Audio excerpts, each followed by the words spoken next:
Acquisition of business में आज का हमारा टॉपिक है प्रॉफिट और लॉस प्रायर टू इनकॉर्पोरेशन, समावेलन से पूर्व के लाभ या हानि। कंपनी लॉ 2013 के अनुसार एक कंपनी उस दिन अस्तित्व में आती है जिस दिन उस कंपनी का कंपनी अधिनियम के अनुसार पंजीकरण या समावेलन हो जाता है, यानी जिस दिन उसका रजिस्ट्रेशन हो जाता है उस दिन कंपनी का एग्जिस्टेंस माना जाता है। यदि किसी कंपनी ने किसी रनिंग बिजनेस को परचेज किया है और फिर उसके समावेलन के लिए प्रमाण पत्र कुछ समय बाद प्राप्त किया है, तो व्यापार क्रय करने की तिथि से समावेलन या रजिस्ट्रेशन की तिथि तक का जो भी लाभ होगा वो हमारा समावेलन से पहले का लाभ कहलाता है। कंपनी अधिनियम 2013 के अनुसार एक कंपनी अपना व्यापार समावेलन के पश्चात ही प्रारंभ कर सकती है, लेकिन यदि रनिंग बिजनेस परचेज किया गया है तो चूँकि बिजनेस पहले से ही चालू है तो उसकी एक्टिविटीज़ तो हमारी चल रही होती हैं, पर चूँकि समावेलन का प्रमाण पत्र हमें बाद में मिलता है तो जितना भी प्रॉफिट समावेलन के सर्टिफिकेट मिलने से पहले कमाया हुआ होगा या जो लॉस अर्जित किया होगा वो हमारा समावेलन से पहले का कहलाएगा। चूँकि इसकी प्रकृति पूंजीगत होती है तो यदि वो लाभ होगा तो उसको हम ट्रांसफ़र कर देंगे कैपिटल रिजर्व में, और यदि वो हानि है तो उसे गुडविल में ट्रांसफ़र कर दिया जाएगा। यदि कंपनी ने चालू व्यापार को क्रय किया है वह समावेलन बाद में हुआ है तो समावेलन वाले दिन की कंपनी के खाते बंद करने होंगे व संपूर्ण लाभ या हानि पूंजी संचय खाते में या ख्याति में ट्रांसफ़र करनी होगी। किंतु यदि कंपनी समावेलन के दिन पुस्तकें बंद नहीं कर पाती है और आगे की तिथि को किसी को पुस्तक बंद करती है तो इस संपूर्ण अवधि के लाभों को फिर दो भागों में बांटा जाएगा। समावेलन से पहले की अवधि का लाभ कहलाएगा हमारा प्रॉफिट प्रायर टू इनकॉर्पोरेशन और बाद की अवधि का लाभ कहलाएगा हमारा प्रॉफिट पोस्ट टू इनकॉर्पोरेशन। वैसे तो समावेलन जब होता है उस तिथि को पुराने सारे खाते बंद करके नए खाते शुरू किए जाते हैं, पर यदि कंपनी ऐसा नहीं करती है और कुछ समय बाद खाते बंद कर दी है तो फिर पूरे प्रॉफिट को हम प्री और पोस्ट के अंदर बांटेंगे। ये जो प्री और पोस्ट में बांटेंगे इसकी जो प्रोसेस, ये जो प्रक्रिया हम अपनाएंगे वो हमारी इस तरीके की होगी। इसका जो प्रोसेस हमारा होगा उसमें सबसे पहले हम लेखा अवधि के लाभ या हानि का विवरण बनाएंगे और कंपनी के प्रथम अंतिम खाते का लेखा वर्ष के स्थान पे लेखा अवधि शब्द काम में लिया जाएगा। इसमें समावेलन से पहले के इसमें जितने भी हमारे ट्रेडिंग अकाउंट के जो भी आइटम्स होंगे, जो भी ट्रेडिंग में आइटम्स हैं, उन सबको हम यहाँ पर सेल्स के रेशो में बांट के दिखाएंगे। यानी सेल्स संबंधी जो भी मद होंगी आपकी, क्रय विक्रय, कैरिज इनवर्ड, भाड़ा, जो भी कुछ होगा इन सबको हम सेल्स के रेशो में, इन ट्रेडिंग अकाउंट के सारे आइटम्स को सेल्स के रेशो में बांट के दिखाएंगे। प्रॉफिट एंड लॉस अकाउंट के जो आइटम्स हैं उसमें ऐसे खर्चे जिनका संबंध टाइम से होता है, समय से होता है, उन्हें टाइम रेशो में बांटा जाएगा। जैसे salaries, interest, insurance, rent, depreciation, audit fees, electricity charges या एडमिनिस्ट्रेटिव एक्सपेंसेस, ये सब खर्चे ऐसे हैं जिनका संबंध टाइम से होता है तो इनको हम टाइम के रेशो में बांट के दिखाएंगे। इसी तरह से प्रॉफिट एंड लॉस अकाउंट के ऐसे खर्चे जिनका संबंध सेल्स से है उन्हें हम सेल्स के रेशो में बांट के दिखाएंगे।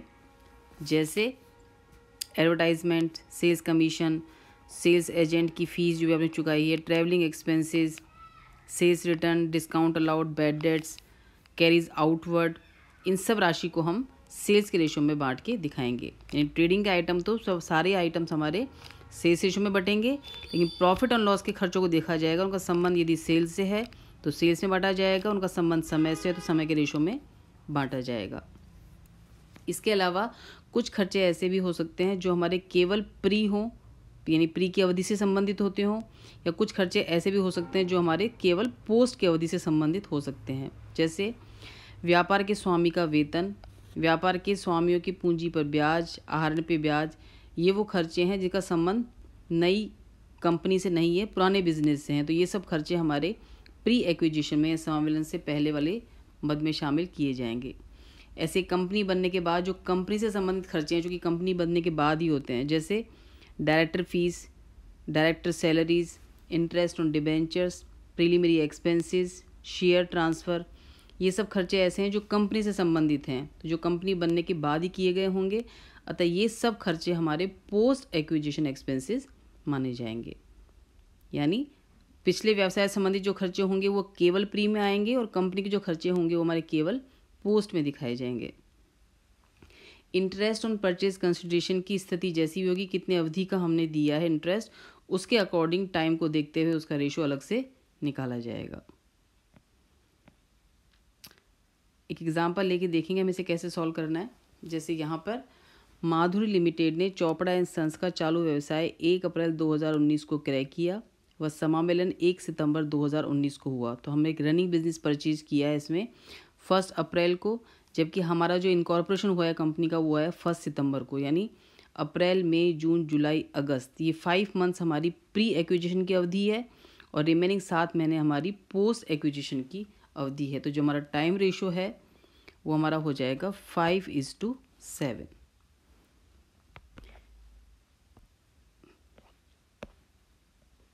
इसमें जो हमारा टाइम रेशो है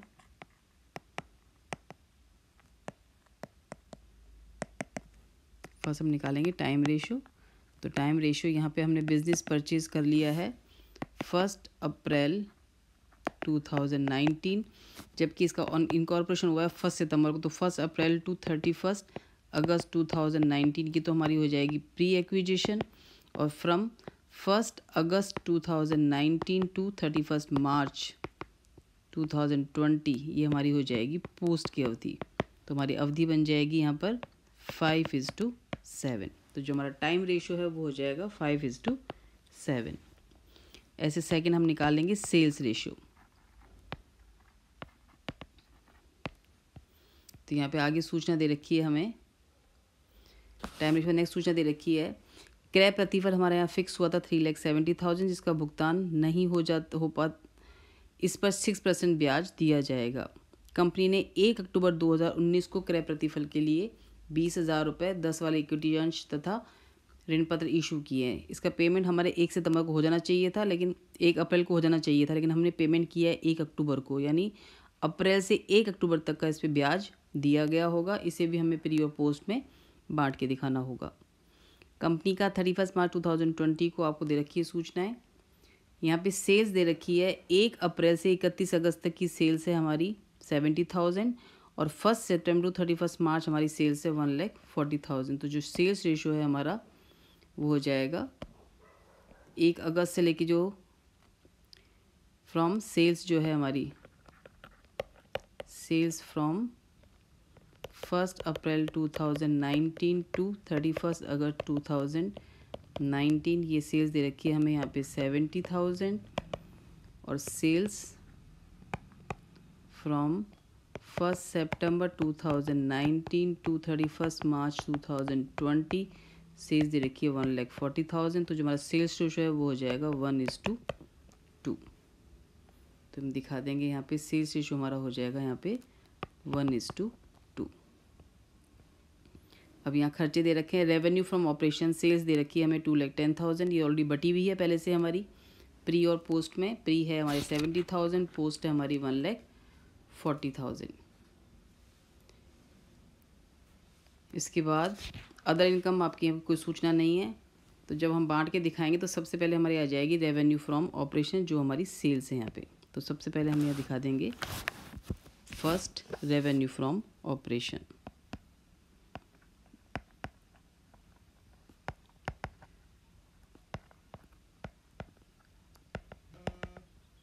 रेवेन्यू फ्रॉम ऑपरेशंस यहाँ दे रखी है जिसको हम सेल्स है, इसका जो टोटल अमाउंट है वो है 2,10,000।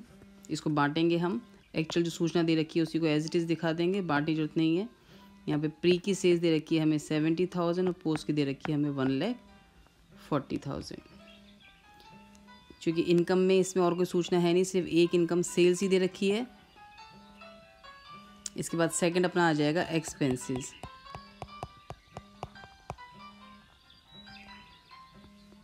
एक्सपेंसेस में खर्चे दे रखे हैं हमें सबसे पहले purchase of stock in trade दे रखा है, जिसको हम सेल्स रेशो में बांट के दिखाएंगे, क्योंकि ट्रेडिंग के जो भी आइटम है वो हमारे सेल्स रेशो में बांट के दिखाए जाते हैं। इसके बाद हमें दे रखा है change in inventory stock in trade दे रखा है, opening stock and closing stock, ये हमें दे रखा है यहाँ पर 15,000। इसको भी हम सेल्स के रेशो में बांट के दिखाएंगे, क्योंकि यहाँ पे इन्होंने डिफरेंस दिखा रखा है, ओपनिंग स्टॉक ऐड होता है, क्लोजिंग स्टॉक इसमें लेस होता है। चूँकि यहाँ पे क्लोजिंग स्टॉक ज़्यादा है तो इसको हम लेस करके दिखा देंगे इसमें से। ऐसे ही एम्प्लॉयज़ बेनिफिट एक्सपेंसेस में सैलरीज है हमारी 18,000 की, इसको हम टाइम रेशो में बांट के दिखाएंगे। डायरेक्टर फीस हमारी चूँकि कंपनी संबंधित खर्चा है तो ये हमारा पोस्ट एक्विजिशन में ही दिखाया जाएगा। डिबेंचर इंटरेस्ट, इसका संबंध भी कंपनी से ही है, ये भी हमारा पोस्ट एक्विजिशन में दिखाया जाएगा। इंटरेस्ट ऑन परचेज कंसिडरेशन, हम अवधि देखेंगे कब से कब तक चुकाया गया है, उससे हम देखेंगे कितना हमारा प्री है और कितना हमारा पोस्ट है। इसकी राशि हमें दे रखी है 9000। डेप्रिशिएशन टाइम रेशो में बांट के दिखाएंगे। प्रीमियम एक्सपेंसेस, ये भी कंपनी से प्रारंभिक खर्चे हैं, ये भी हम पोस्ट में ही दिखाएंगे। एडवर्टाइजमेंट, इसका संबंध सेल्स से होता है, इसको हम सेल्स के रेशो में बांट के दिखाएंगे। प्रोविजन फॉर टैक्सेशन दे रखा है, जिसको हम प्रॉफिट बिफोर टैक्स के रेशो में बांट कर दिखाएंगे। तो 1 बाय 1 सारे आइटम मैं यहाँ पर लिख के और बांट के दिखा रही हूँ आपको। सबसे पहले खर्चा यहाँ पर आ जाएगा purchase of stock in trade.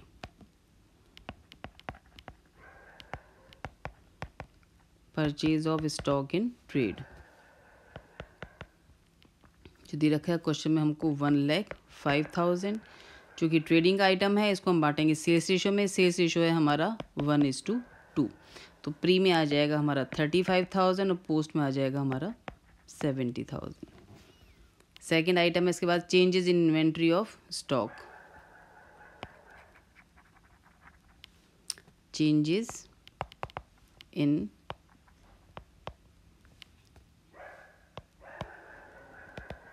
Inventories of stock in trade.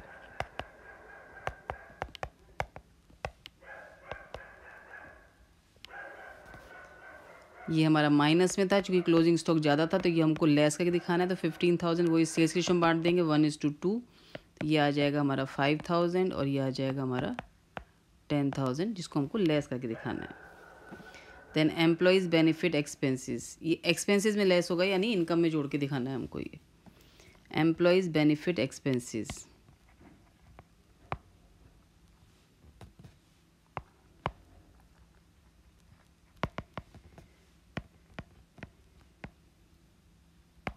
इसमें फर्स्ट है हमारा सैलरी।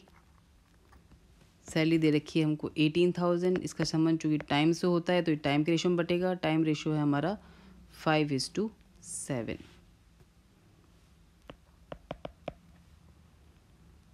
तो इसका हिस्सा आ जाएगा 7,500 और इसका हिस्सा आ जाएगा 10,500। नेक्स्ट खर्चा है हमारा एम्प्लॉयज़ बेनिफिट एक्सपेंसेस में डायरेक्टर फीस।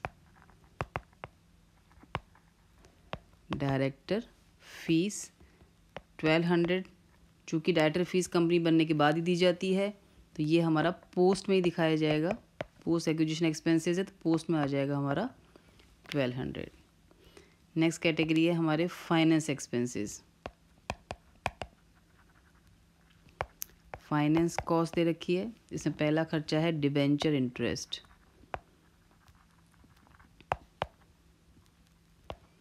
डिबेंचर इंटरेस्ट, चूँकि कंपनी ने जब इनकॉर्पोरेशन हुई होगी तब उसने डिबेंचर्स इशू किए गए थे, तो डिबेंचर पे जो इंटरेस्ट दिया गया इसका संबंध कंपनी से ही है, तो ये भी हमारा दिखाया जाएगा सिर्फ पोस्ट एक्विजिशन में 5,250 रुपीज़। नेक्स्ट है interest on purchase consideration. Interest on purchase consideration जो दे रखा है यहाँ पे हमारा 9,000। यहाँ पे परचेज कंसिडरेशन सूचना हमें दे रखी है कि परचेज कंसिडरेशन का था कि यदि आप उसको टाइम से नहीं चुकाते हैं तो हमें 6% वार्षिक ब्याज देना होगा। हमने इसका भुगतान किया है 1 अक्टूबर 2019 को, जबकि करना था 1 अप्रैल 2019 को, और जो क्रय प्रतिफल था वो था हमारा 3,70,000 का। तो हम 3,70,000 पे इंटरेस्ट निकाल लेंगे यहाँ पर 6% से। अप्रैल, मई, जून, जुलाई, अगस्त, सितंबर, ये इंटरेस्ट निकलेगा हमारा 6 महीने का। तो यहाँ पे इंटरेस्ट हमें दे रखा है 9,000 है। 9,000 इंटरेस्ट हमारा 6 महीने का है।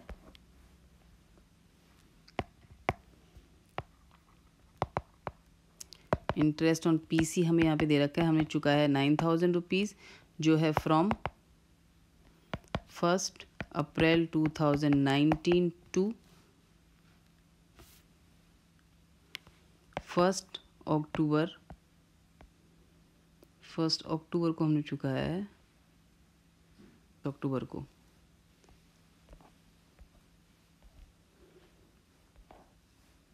1 अक्टूबर 2019। ये अवधि चूँकि 6 महीने की है, इसमें फ्रॉम 1 अप्रैल 2019 टू 30 अगस्त, ये तुम्हारा हो जाएगा प्री, और 1 सितंबर टू 1 अक्टूबर ये हमारा हो जाएगा पोस्ट। तो ये अवधि हमारी हो जाएगी 5 मंथ प्री है और 1 मंथ यहाँ पे पोस्ट है। तो यहाँ पे इंटरेस्ट ऑन पीसी हमारा बटेगा 5:1 के रेशो में। इसका जो रेशो आएगा वो टाइम बेसिस है, लेकिन टाइम चूँकि 6 महीने का ही है तो 6 महीने में से 5 महीने तुम्हारे प्री होंगे, बचा 1 महीना हमारा पोस्ट में आ जाएगा। तो ये आ जाएगा 7,500 एंड 1,500। नेक्स्ट आ जाएगा हमारा depreciation and amortisation.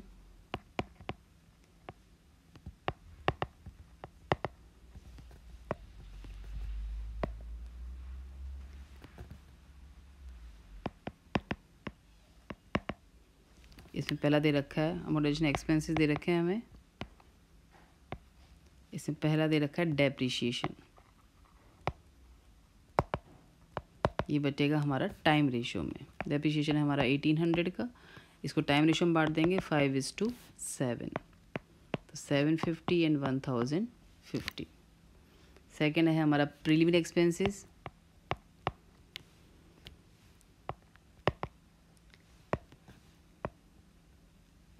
Preliminary expenses ये है 1000 रुपीज़ का। चूँकि ये भी कंपनी के प्रारंभिक व्यय कंपनी के स्थापना संबंधित है, तो ये हमारे सिर्फ पोस्ट में दिखाए जाएंगे। तो पोस्ट में आ जाएंगे हमारे 1000 रुपीज़।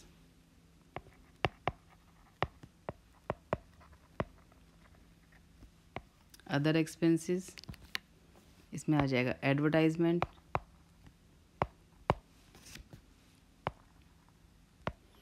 एडवर्टाइजमेंट चूँकि विक्रय से संबंधित है तो इसको हम बांटेंगे सेल्स के रेशो में, जो था हमारा 1:2, 6,000 एंड 12,000। ये निकल जाएंगे हमारे टोटल एक्सपेंसेस।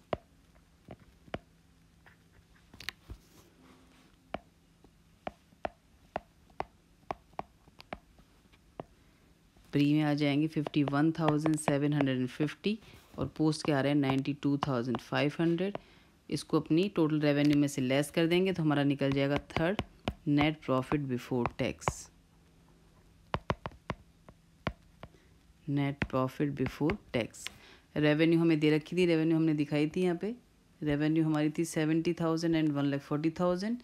इसमें से हम खर्चे घटा देंगे तो हमारा रेवेन्यू प्रॉफिट आ जाएगा टोटल 65,750, जिसमें प्री है 18,250 और पोस्ट है 47,500। अब जो नेक्स्ट खर्चा है हमारा प्रोविजन फॉर टैक्स, इसमें से हम लेस कर देंगे। प्रोविजन फॉर टैक्सेशन, इसको हम बांटेंगे pre net profit before tax के रेशो में। इसका जो रेशो होगा वो हमारा वो हो जाएगा 18,250 = 47,500। या इसको सिंप्लीफाई करके लिखेंगे तो हमारा रेशो आ जाएगा 73:190। टैक्सेशन है हमारा 8,000 रुपीज़ का, इसको इस रेशो में बांट देंगे तो हमारा हिस्सा आ जाएगा प्री में 2220 और पोस्ट में 5780। तो ये निकल जाएगा हमारा net profit after tax.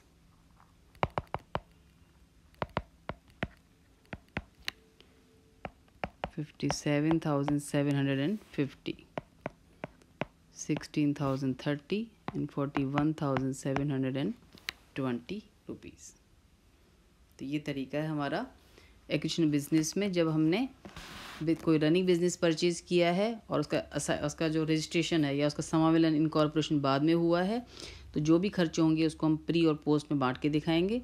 Income को इस तरह से हम बांट के दिखाएंगे, और जो प्रॉफिट हमारा प्री एक्विजिशन होगा ये हमारा कैपिटल प्रॉफिट होगा। ये हमारा कैपिटल प्रॉफिट है, इसको हम ट्रांसफ़र करेंगे कैपिटल रिजर्व में। यदि लॉस होता तो उसको हम ट्रांसफ़र करते गुडविल में। और ये हमारा रेवेन्यू प्रॉफिट है जो बाद की अवधि का है, जिसको हम ट्रांसफ़र करेंगे प्रॉफिट एंड लॉस अकाउंट में। आज के लिए इतना ही।